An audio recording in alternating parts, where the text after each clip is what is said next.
Dalam spoiler sebelumnya, disebutkan bahwa meskipun teknik gerakan Luo Feng sulit dipahami dan tidak dapat diprediksi, dia masih benar-benar ditekan oleh batu raksasa karena tubuh dewa yang sangat tangguh, meninggalkan Luo Feng dalam keadaan pasif dan defensif.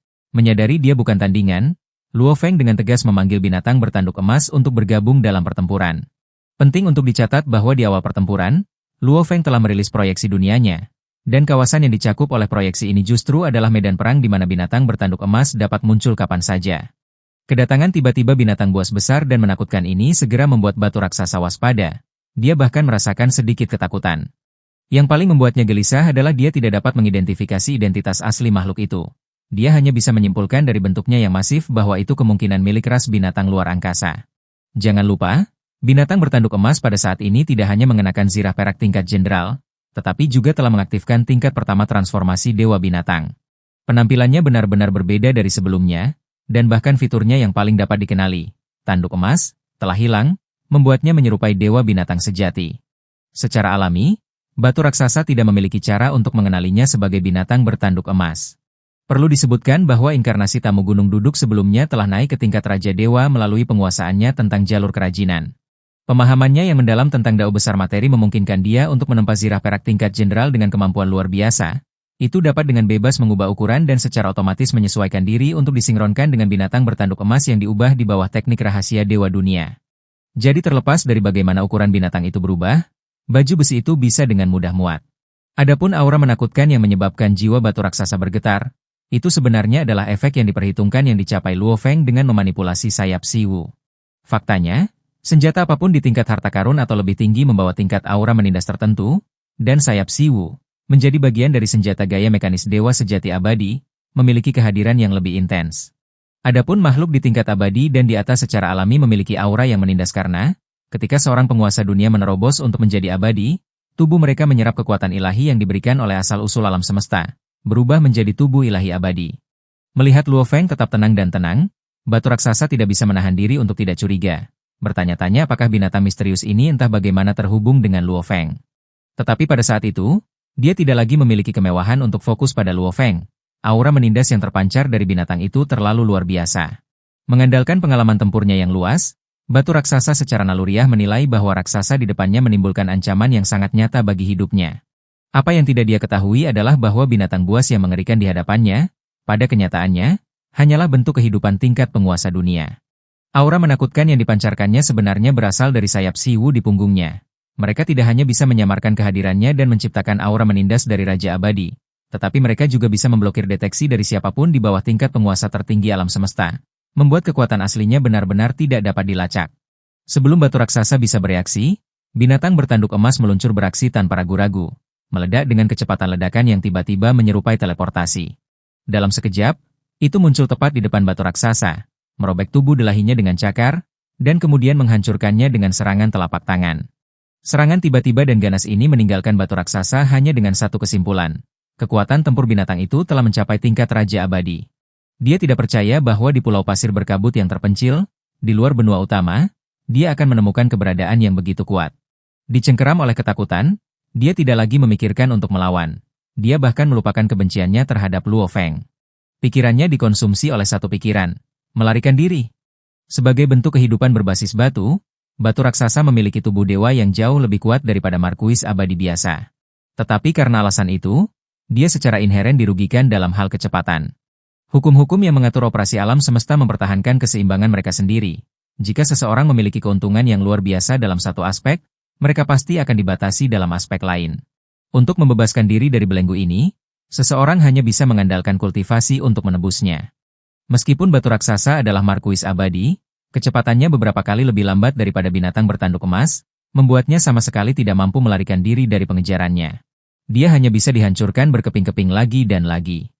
Namun tidak peduli berapa kali binatang bertanduk emas menyerang, tidak peduli seberapa sering menghancurkan tubuh dewa batu raksasa, ia masih tidak bisa mengguncang esensinya, bahkan tidak berhasil menimbulkan luka ringan. Ini karena, begitu seorang kultivator menerobos ke tingkat markuis abadi, jejak jiwa mereka menjadi sepenuhnya terintegrasi ke dalam setiap sel tubuh ilahi mereka. Kecuali seseorang memiliki kekuatan luar biasa yang mampu menembus jejak itu, tidak peduli bagaimana tubuh ilahi dihancurkan. Selama jejak itu tetap utuh, tubuh ilahi dapat langsung beregenerasi tanpa kehilangan kekuatan. Oleh karena itu, Ketika kesenjangan kekuatan antara dua lawan tidak besar, penyerang seringkali harus membakar tubuh ilahi mereka sendiri, mengorbankan sebagian dari kekuatan ilahi mereka untuk memusnahkan kekuatan ilahi lawan. Tetapi membakar terlalu banyak tubuh ilahi tidak hanya melemahkan kekuatan penyerang secara keseluruhan, tetapi juga membutuhkan waktu lama untuk pulih, menjadikannya perdagangan yang mahal dan tidak menguntungkan. Itu sebabnya Raja Abadi tingkat rendah jarang menghabiskan kekuatan ilahi dalam jumlah besar hanya untuk membunuh Markuis Abadi tingkat tinggi. Ini juga menjelaskan mengapa batu raksasa memilih untuk segera melarikan diri daripada bertarung sampai mati, karena dia tahu bahwa selama dia tidak terlalu memprovokasi lawannya, dan pihak lain tidak mau membakar tubuh dewa mereka, dia masih memiliki kesempatan untuk bertahan hidup. Terlebih lagi, udara pulau kabut pasir tebal dengan debu partikulat, menciptakan ketahanan spasial yang ekstrim. Jika seorang pengejar belum menguasai teleportasi, bahkan pada kecepatan maksimum, menjadi sangat sulit untuk menutup celah ketika kedua belah pihak sudah bergerak pada batas mereka. Namun, yang benar-benar membuat marah batu raksasa adalah ini. Binatang bertanduk emas jauh lebih cepat daripada kebanyakan Raja Abadi. Berkali-kali, itu menghancurkannya berkeping-keping, membuatnya tidak memiliki kesempatan untuk berakselerasi ke potensi penuhnya. Untungnya, meskipun tubuh ilahinya hancur, rumput pemakan bintang yang mengejar tidak dapat melahapnya. Jika tidak, dia kemungkinan sudah menemui kematiannya. Bagaimanapun, bahkan rumput pemakan bintang abadi tingkat 100 anggur hanya sebanding dengan penguasa tentara abadi puncak manusia dan tidak mampu menahan kekuatan ilahi seorang Markuis abadi, apalagi melahapnya. Batu raksasa merasa benar-benar dipermalukan, dipukuli berulang kali saat melarikan diri untuk hidupnya. Dipaksa untuk menurunkan dirinya dan memohon dengan nada penurut, hanya berharap binatang itu akan membiarkannya pergi. Bagaimanapun, binatang itu tidak membakar tubuh ilahinya untuk membunuhnya secara langsung, tetapi malah berulang kali menghancurkannya berkeping-keping, seolah-olah mempermainkan dan mempermalukannya. Namun, yang tidak diketahui batu raksasa adalah bahwa binatang itu sebenarnya hanya berada di tingkat penguasa dunia dan tidak memiliki kekuatan ilahi untuk dibakar. Bukan karena ia menolak untuk membunuh, itu sama sekali tidak mampu memberikan pukulan fatal. Faktanya, baik dalam hal pemahaman hukum, atribut fisik, atau kecepatan ledakan, binatang bertanduk emas benar-benar membanjiri batu raksasa. Sejak binatang bertanduk emas memahami alam dewa binatang di benua Sungai Darah, gerakan pembunuhannya yang paling kuat adalah cakar perobek surga. Namun, tidak peduli bagaimana Luo Feng mengeksekusinya, dia hanya bisa merobek tubuh dewa batu raksasa dan menghancurkannya menjadi pecahan-pecahan. Namun dia tidak pernah bisa benar-benar melukai intinya, apalagi membunuhnya. Jika kebuntuan ini berlanjut, itu tidak hanya tidak akan berarti tetapi mungkin juga menarik Markuis abadi lainnya untuk bergabung dalam serangan. Setelah banyak berpikir, satu-satunya cara untuk memecahkan kebuntuan dan meningkatkan tingkat serangan adalah dengan sayap Siwu. Harus diketahui bahwa tingkat sayap Siwu jauh melampaui senjata dewa binatang. Bahkan penguasa tertinggi alam semesta yang perkasa mungkin tidak bisa menghancurkannya. Nilainya saja sudah cukup untuk memicu pertempuran sengit di antara yang mulia semesta. Selain itu, sisik dan bulu yang ditempa dari bahan yang sangat keras ratusan hingga ribuan kali lebih tajam daripada pesawat ruang angkasa Yunmo, menunjukkan kekuatan pembunuhannya yang menakutkan.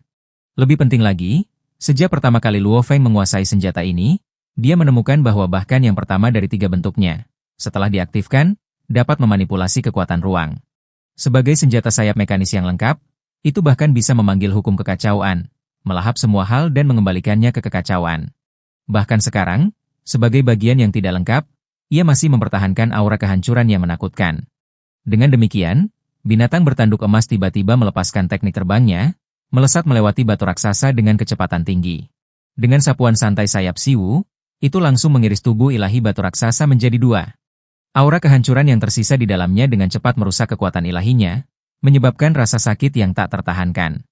Meskipun batu raksasa telah dihancurkan berkeping-keping berkali-kali sebelumnya, dia belum pernah mengalami siksaan seperti itu. Meskipun hanya sebagian kecil dari kekuatan ilahinya yang terkikis, binatang bertanduk emas bisa menyerang beberapa kali setiap tarikan napas. Yang lebih menakutkan adalah bahwa sejak binatang bertanduk emas memperoleh sayap Siwu di kota kekacauan primal, sayap-sayap itu telah lama menyatu sepenuhnya dengan sayap aslinya, menjadi seperti bagian dari tubuhnya. Akibatnya, ia bisa menggunakan harta karun tertinggi ini dengan mudah seperti menggerakkan sayapnya sendiri, dengan kemudahan dan kelincahan yang sempurna. Pada saat ini, batu raksasa akhirnya menyadari bahwa melarikan diri tidak mungkin. Awalnya kurang menguntungkan dalam kecepatan, situasi batu raksasa menjadi lebih kritis setelah binatang bertanduk emas melepaskan teknik terbangnya yang ditingkatkan oleh sayap Siwu. Kekuatan ilahinya dengan cepat terkuras, dan hanya dalam waktu singkat, kurang dari setengah tubuh ilahinya tersisa, menyebabkan melemahnya kekuatan tempurnya yang signifikan. Jika itu adalah pembangkit tenaga listrik penguasa tentara abadi, binatang bertanduk emas bisa membunuh mereka dengan satu serangan, menggambarkan betapa menakutkannya aura destruktif yang dibawa oleh sayap Siwu dalam kekuatan ilahi yang berkarat. Tanpa jalan keluar, batu raksasa hanya bisa dengan putus asa memilih penghancuran diri sendiri, mencoba melukai binatang bertanduk emas dengan menjatuhkannya bersamanya.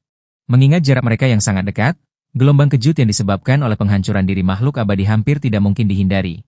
Ini adalah kesempatan terakhirnya untuk menyerang balik sebelum kematian. Namun, apa yang tidak pernah dia duga adalah bahwa sayap di punggung binatang bertanduk emas adalah harta yang sangat kuat yang mampu melemahkan lebih dari 90% kekuatan gelombang kejut dari penghancuran dirinya, meninggalkan inti binatang itu sama sekali tidak terluka. Jangan lupa, binatang bertanduk emas juga mengenakan zirah perak tingkat jenderal, yang juga memiliki kemampuan untuk melemahkan serangan. Jika tidak peduli seberapa percaya diri Luo Feng, dia tidak akan pernah mempertaruhkan nyawanya dengan mudah. Pertempuran ini tidak hanya secara tak terduga mengkonfirmasi kepada Luo Feng kemungkinan membunuh Markuis abadi tanpa kekuatan ilahi, tetapi yang lebih penting, itu mengarahkannya ke arah penciptaan teknik rahasia di masa depan. Sebagai pembudidaya hukum fusi logam ruang, secara inheren sulit untuk meminjam teknik rahasia yang ada. Saat ini, teknik rahasia terkuat dibuat oleh penguasa semesta 11 Luo Duo, berpusat pada garis keturunan guru spiritual. Sementara tubuh manusia Luo Feng masih bisa melanjutkan sistem kultivasi penguasa roh, binatang bertanduk emas menghususkan diri dalam pertempuran jarak dekat, mengalahkan musuh dengan kekuatan fisik belaka. Dalam garis keturunan prajurit, hampir tidak ada teknik rahasia tempur berdasarkan hukum fusi logam ruang, jadi dia harus membuatnya sendiri. Pertempuran ini tidak diragukan lagi memberinya inspirasi besar. Tanpa ragu-ragu, Luo Feng segera, sebagai penguasa dunia inti dari perusahaan alam semesta virtual, menggunakan poinnya untuk menukar teknik rahasia terkait sayap sebagai referensi dan mengintegrasikan pemahamannya tentang konsepsi artistik dewa binatang ke dalamnya. Dia mulai menciptakan serangkaian teknik rahasia tempur yang benar-benar cocok untuk dirinya sendiri. Selama pembangunan teknik rahasia ini, Luo Feng mengabdikan dirinya hampir seluruhnya untuk proses penciptaan, hanya menggunakan binatang bertanduk emas dan melangkah ke medan perang untuk tes praktis untuk terus memperkaya dan menyempurnakan sistem teknik rahasianya melalui pertempuran nyata. Meskipun Luo Feng tidak menyerang berkali-kali dalam bentuk binatang bertanduk emas, dia hampir memusnahkan semua musuh di setiap pertempuran. Satu-satunya alasan beberapa musuh selamat sebagian besar karena jumlah mereka terlalu besar untuk mengejar mereka semua. Tingkat pembunuhan yang begitu tinggi menyebabkan ras alien yang bermusuhan yang tak terhitung jumlahnya berspekulasi apakah binatang bertanduk emas telah mencapai tingkat kekuatan Raja Abadi. Reputasinya dengan cepat menyebar ke seluruh pulau kabut pasir, menjadi eksistensi yang paling ditakuti di antara musuh. Setelah lebih dari 1 abad penyempurnaan yang berdedikasi, Luo Feng akhirnya membangun prototipe teknik rahasia pertempuran sayap. Meski belum matang, kekuatannya sudah melampaui 7 bilah bayangan. Sebagai murid langsung termuda dari pemimpin kota kekacauan primal, Luo Feng secara alami mendapat perhatian khusus. Oleh karena itu, masih dalam tahap pertumbuhan kekuatan yang cepat, Luo Feng meminta pemimpin kota kekacauan primal untuk secara pribadi mengevaluasi dan membimbingnya segera setelah teknik rahasia memiliki bentuk awal. Bertujuan untuk menghindari penyimpangan dari jalur yang benar selama pembangunannya dan dengan demikian mempengaruhi efektivitas akhirnya. Luo Feng benar-benar terbuka tentang ini dan mendemonstrasikan teknik rahasia dalam bentuk binatang bertanduk emasnya.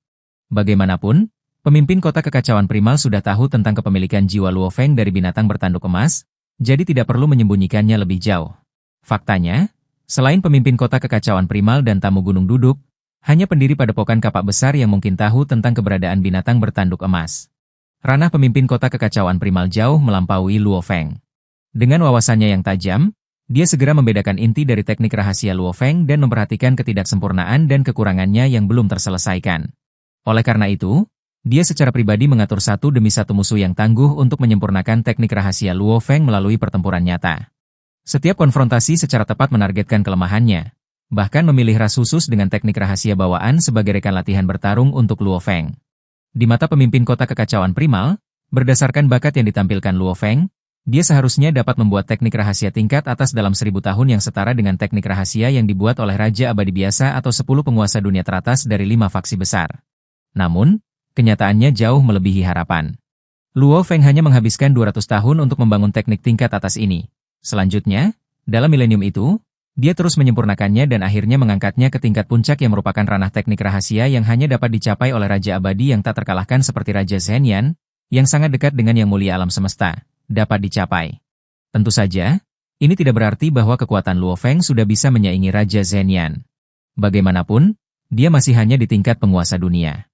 Entah itu penguasaannya terhadap hukum asli, batas kekuatan dasarnya, atau pengalaman tempurnya dan koordinasi berbagai teknik rahasia, dia masih jauh dari Raja Abadi yang tak terkalahkan.